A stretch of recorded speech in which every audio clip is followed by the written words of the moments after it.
I feel like you're going back to your roots. The Dive Bar Tour, I think, is, in my mind, the coolest thing that an artist has done in a very long time. Thank you. Because, I grew up in Manhattan, and I grew up going to the Bitter End, and you are synonymous with the Bitter End, right? I mean, you go to anybody, the guy who works as a ticket counter who's been there for decades, can tell you 1,000 stories. Yes, and actually Mark's manager was working at Columbia Records. Okay. Or was it Columbia or Sony? I mean, maybe it was. I don't remember exactly. I think Columbia was at Sony at the time. Yeah. He was working at Columbia, right? And then he saw me for the first time at the Bitter End when I was like 17 years old. And, it's just so kind of crazy. And my show then was very different. And then it changed even more when I was in my early 20s and became more of a performance and a variety show. So what we were talking about making this Bud Light tour is I kept arguing with everybody because they kept going, oh, but it's a dive bar show. And I kept going, why are you trying to tell me what a dive bar show is going to be like? Just because you've had a drink in a dive bar Doesn't and you've matter. seen one band play, or maybe you've seen a lot of bands play in dive bars. I can't imagine nowadays with as much that goes on in the music industry that there's a lot of like going out to see bands. I wish that there should be. Go out and see bands. Go out and see bands, support music, support young artists. But there should be. And the reason that there should be is because I know that because you live down there, right?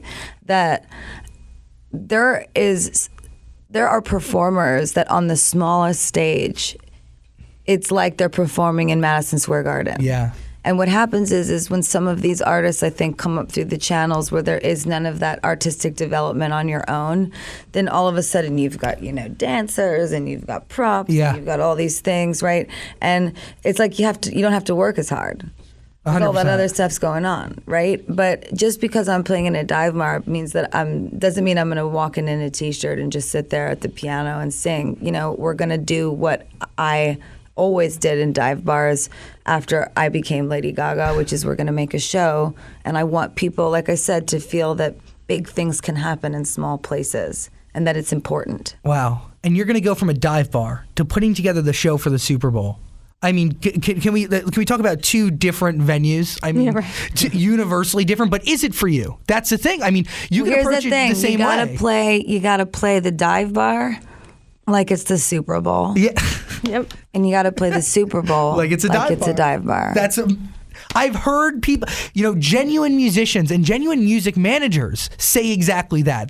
There's people who genuinely believe that you can't really be a musician unless you've gotten beers thrown at you, performing at a bar, at an open mic night or something. Well, you can be a musician no matter what. You could be a musician. Anyone can say and are legitimately one if you want to be. But I mean, having beer thrown at, I 100% had beer thrown at me. I had cups thrown at me. I've been shouted at. I've also been cheered for, so, and I've been rejected, and told, no, you can't even play here. And I'm like, this place, what are you kidding me? And this is a long time ago. Yeah. And, I would call back and fake manager. And like, oh, I'm calling for Lady Gaga. She's an incredible performer. She's very big right now with a lot of heat. And, it's like everyone's like, then all of a sudden you have a slot at 10 p.m. with 100 people there. And but they're like, who are you? That you're not, they're like, what, and they don't really know. Yeah. So again, a perfect illusion. So it's like, it's like always, it's just about how you use them.